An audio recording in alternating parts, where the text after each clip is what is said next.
Hello guys, gimana kabar kalian? Semoga baik-baik saja ya. Kali ini aku akan membahas sebuah film yang berjudul No Escape. Film yang mengisahkan perjuangan sebuah keluarga untuk keluar dari kerusuhan yang sangat mengerikan. Bagaimana cerita selengkapnya? Dan apakah mereka berhasil? Baiklah, mari kita langsung saja menuju ke filmnya. Film ini dimulai dengan adegan Perdana Menteri Kamboja yang sedang menjamu tamunya yang merupakan utusan dari luar negeri. Mereka sedang membicarakan sebuah proyek penting.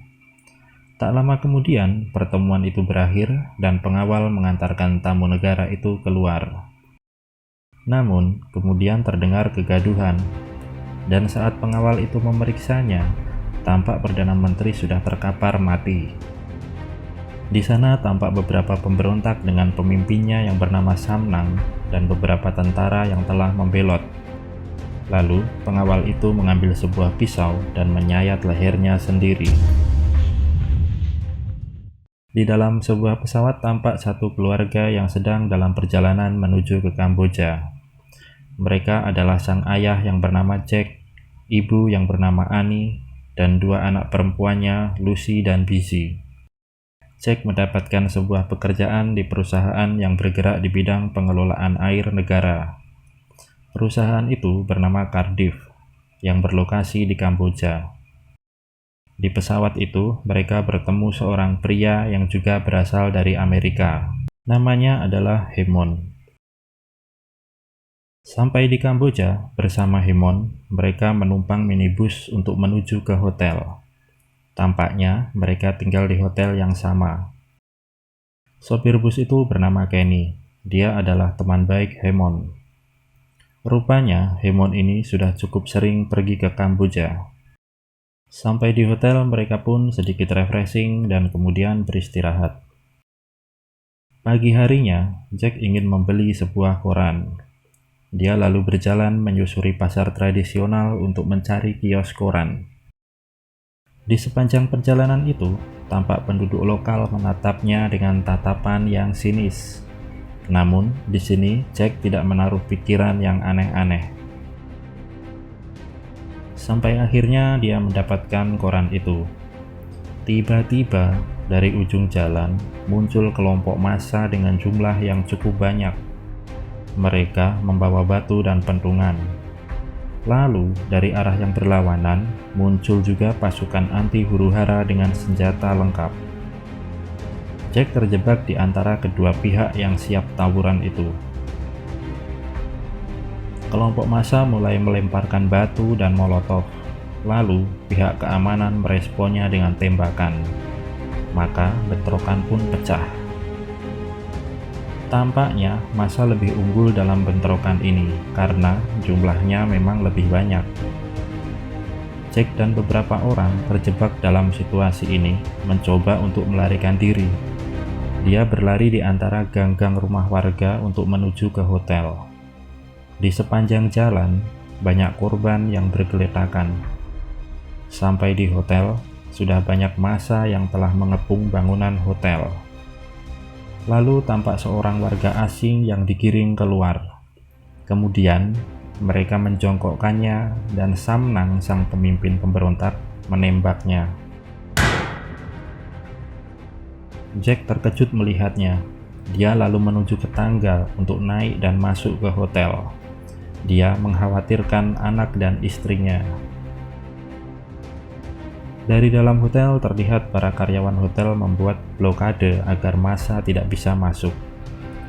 Namun itu tidak berlangsung lama. Beberapa saat kemudian, massa berhasil menjebolnya dan menyerwak masuk. Dan dengan brutal, mereka menghabisi siapa saja yang mereka jumpai di sana. Jack menemui keluarganya dan menceritakan apa yang sedang terjadi. Sialnya, saat itu, salah satu anaknya yang bernama Lucy sedang berada di kolam renang. Jack memerintahkan istrinya untuk tetap di kamar dan mengunci pintu, sementara dia akan menjemput Lucy. Dia pun menuju ke kolam renang.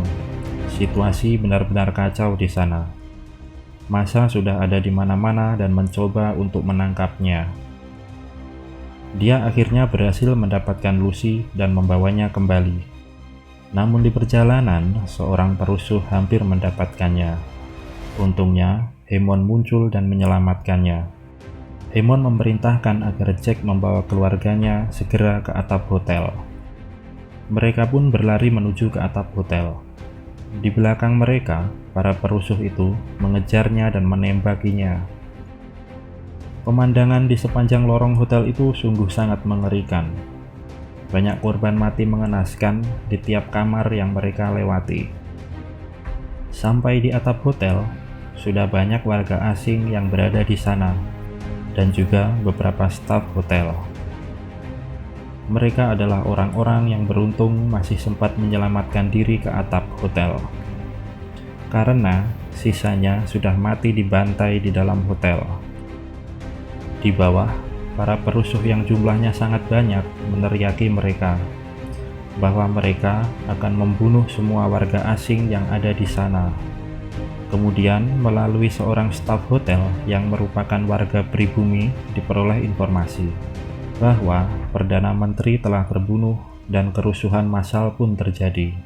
Penyebab kerusuhan ini adalah karena perusahaan air milik pribumi yang telah diambil alih oleh perusahaan asing yang bernama Cardiff. Itu adalah perusahaan tempat Jack bekerja.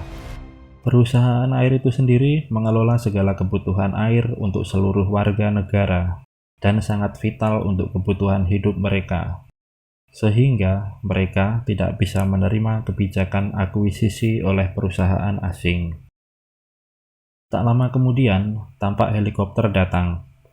Mereka sedikit lega karena menduga itu pasti helikopter tim penyelamat yang akan mengangkut mereka untuk keluar dari sana. Namun ternyata di dalam helikopter itu tampak seorang pemberontak dengan senapan AK-47 yang langsung menembaki mereka tanpa ampun. Untungnya, Jack dan keluarganya masih sempat berlindung dari tembakan. Namun helikopter itu kembali berputar dan masih menembaki mereka. Tiba-tiba, seutas tali tambang melilit baling-balingnya, sehingga helikopter itu pun terjatuh. Kemudian pintu penghalang itu jebol, dan masuklah para pemberontak itu. Mereka menghabisi semua yang mereka temui tanpa tersisa. Jack melihat bahwa satu-satunya peluang mereka untuk bisa keluar dari situasi yang berbahaya ini adalah dengan melompat ke atap gedung lain yang ada di seberang jalan. Namun ini sangatlah beresiko, karena jarak antar gedung yang cukup jauh. Bisa saja lompatan mereka tidak sampai. Tapi apa boleh buat, daripada mati di tangan para pemberontak itu, mereka lebih memilih untuk mencoba pilihan beresiko tinggi ini. Ini bukanlah hal yang mudah untuk anak dan istri Jack. Namun, dengan sedikit paksaan, akhirnya mereka berhasil melakukan lompatan maut itu. Tak ada kesempatan untuk beristirahat, karena para pemberontak itu kembali menembaki mereka. Mereka pun lalu turun ke sebuah lantai kantor untuk sejenak berlindung dan beristirahat di sana. Namun kemudian terlihat di bawah sana kawanan pemberontak itu membawa tank dan melepaskan tembakan ke arah gedung di mana mereka berada. Maka seketika tempat itu porak-poranda dan beberapa orang menjadi korban. Jack dan keluarganya bersembunyi di antara reruntuhan bangunan. Saat beberapa pemberontak memasuki tempat itu dan dengan biadab menghabisi siapa saja yang mereka jumpai. Beruntung, mereka tidak menemukan Jack dan keluarganya. Kemudian, mereka pun meninggalkan tempat itu. Kebiadaban mereka masih berlanjut. Saat Jack melihat ke jalanan, beberapa orang yang tertangkap tampak dibariskan dengan posisi berjongkok di tengah jalan. Kemudian, sebuah truk melaju kencang dan menabrak mereka semua. Benar-benar sebuah eksekusi yang terlalu brutal. Entah setan apa yang merasuki mereka. Kemudian, mereka menemukan sebuah peta, dan mereka pun mencari posisi kantor Kedutaan Besar Amerika Serikat. serta mencari jalur cepat untuk menuju ke sana. Namun tak disangka, seorang penjara masuk ke sana dan langsung berteriak kepada rekannya untuk memberitahukan keberadaan Jack dan keluarganya. Maka dengan terpaksa Jack menghabisinya. Lalu mereka pun memakai pakaian pemberontak itu untuk menyamar, dan dengan mengendarai sebuah motor pitung, mereka menuju ke kantor kedutaan Amerika Serikat. Perjalanan itu sungguh mencekam. Di sepanjang jalan terlihat kerusakan dan mayat bergelimpangan di mana-mana. Dan sialnya lagi, mereka bertemu gerombolan para perusuh itu. Untungnya, penyamaran mereka cukup berhasil dan mereka pun berhasil melewati. Sampai di kantor kedutaan, keadaan tak kalah mencekamnya. Tampak barikade dan sisa-sisa kerusuhan di sana. Tiba-tiba dari gedung itu keluarlah gerombolan pemberontak dan pimpinannya si Samnang. Mereka kemudian meledakkan gedung kedutaan itu. Begitu melihat Jack, mereka pun mengejarnya.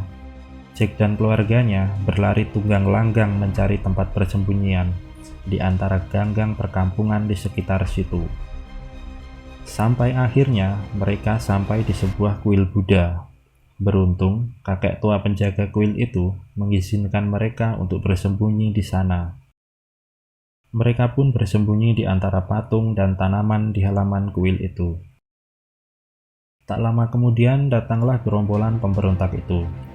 Dia menanyai kakek tua itu dan menghajarnya. Mereka curiga Jack dan keluarganya bersembunyi di sana. Jack melihat sebuah senapan yang diletakkan oleh seorang pemberontak. Dia ingin mengambilnya untuk mempersenjatai diri. Namun, gerakannya menimbulkan suara yang membuat mereka curiga dan menghampiri di mana posisinya berada. Melihat hal ini, Ani yang khawatir dengan keselamatan suaminya mengalihkan perhatian pemberontak itu dengan keluar dari persembunyiannya dan menyerahkan diri. Dan saat itulah Jack melihat sebuah peluang untuk mendapatkan senjata itu, dan dia pun merebutnya. Namun, saat akan menggunakan senjata itu, ternyata senapan itu tidak berpeluru. Maka mereka pun meringkusnya. Mencoba melawan juga percuma, karena jumlah mereka lebih banyak. Samnang ini selain kejam ternyata cabul juga. Dia akan meruda paksa Ani di depan suaminya sendiri, Jack. Untungnya, sebelum itu terjadi, muncullah Hemon dan Kenny yang dengan taktis menembaki para pemberontak itu. Beberapa pemberontak tewas dan sisanya kocar-kacir menyelamatkan diri. Kemudian Hemon mengajak mereka ke tempat persembunyian yang aman. Tempat itu adalah sebuah tempat bordil dan mereka bersembunyi di bagian atap bangunan itu. Di sana, mereka bisa sejenak beristirahat dan menyantap cemilan ala kadarnya. Jack tampak mengobrol dengan Hemon. Hemon menceritakan bahwa sebenarnya dirinya adalah agen CIA yang ditempatkan di sana untuk melindungi aset dan segala kepentingan perusahaan air Cardiff. Kemudian dia menunjukkan, di bawah sana terlihat sebuah sungai yang merupakan perbatasan wilayah Kamboja dan Vietnam. Yang harus mereka lakukan saat ini adalah menyeberangi sungai itu dan masuk ke wilayah Vietnam, sehingga mereka bisa keluar dari segala kekacauan ini.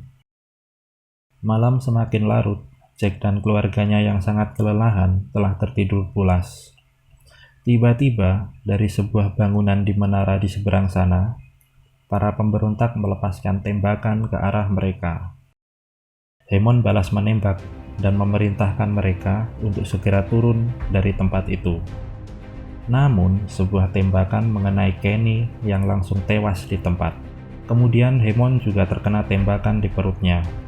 Mereka terus berlari di antara hujan tembakan dari para pemberontak itu. Perbatasan itu tampaknya tidak jauh lagi. Namun, Hemon sudah tidak kuat lagi melanjutkan pelarian karena luka tembakan di perutnya. Lalu, dia memerintahkan Jack untuk melanjutkan pelarian menuju ke perbatasan. Sementara dia sebisa mungkin akan menghadang truk pemberontak yang melaju ke arah mereka. Ini sih lebih mirip misi bunuh diri. Akhirnya, mereka sampai di tepi sungai. Ada sebuah perahu di sana. Kemudian, datanglah pemilik perahu itu. Jack melakukan negosiasi. Dia akan memberikan arloji emasnya, asalkan pria itu mau mengantarkannya menuju ke Vietnam. Namun tiba-tiba, gerombolan pemberontak itu datang. Annie dan kedua anaknya bersembunyi di kolong rumah, sementara Jack bersembunyi di bawah penutup perahu. Namun sial, Jack ketahuan. Sam Nang bersiap untuk menembak Jack dengan pistolnya. Lucy yang tidak tega melihat hal ini berlari menuju ke ayahnya, dan mereka pun langsung menangkap anak itu. Si bejat Sam Nang kemudian ingin melakukan sebuah permainan keji. Dia meletakkan pistol di tangan Lucy, kemudian dengan todongan pistol di kepalanya, Lucy dipaksa untuk menembak ayahnya sendiri. Jika Lucy tidak mau melakukannya, maka Sam Nang akan menembak kepalanya. Permainan keji ini hampir berhasil. Tiba-tiba, Annie muncul dan menghantam kepala Sang Nam dengan sebuah linggis. Nah, mampus lo. Jack dengan cepat merampas pistol itu dan menembaki anak buah Sang Nam, sehingga mereka semua pun modar. Kemudian, mereka pun naik perahu itu dan menuju ke perbatasan Vietnam. Namun, tiba-tiba di seberang jalan, muncullah sebuah truk pemberontak yang dengan pengeras suara memerintahkan agar Jack dan keluarganya berputar arah dan menyerah. Namun, perahu yang dinaiki Jack itu terus melaju. Sementara di depan mereka, tentara perbatasan Vietnam dengan senjata lengkap dan siap tembak memerintahkannya untuk berhenti. Karena tanpa surat izin yang resmi, mereka dilarang untuk memasuki wilayah Vietnam. Jack berteriak dan memohon agar jangan ditembak. Dia menjelaskan bahwa dia dan keluarganya hanya ingin meminta suaka perlindungan. Hingga akhirnya mereka berhasil melintasi batas wilayah dan masuk ke wilayah Vietnam. Kemudian tentara Vietnam itu berbalik ke arah pemberontak yang bersiap untuk menembak Jack dan keluarganya. Tentara itu berkata, "Perahu ini sudah berada di perairan Vietnam. Jika kalian menembak, maka kami akan menganggap ini sebagai tindakan perang." Nyali pemberontak itu langsung ciut dan mereka pun mundur teratur dari tempat itu. Maka, selamatlah Jack dan keluarganya setelah melalui perjuangan yang sangat berat. Dan film pun berakhir. Oke guys, segitu dulu pembahasan film kita kali ini. Dan jumpa lagi nanti dengan pembahasan film yang menarik lainnya. Terima kasih.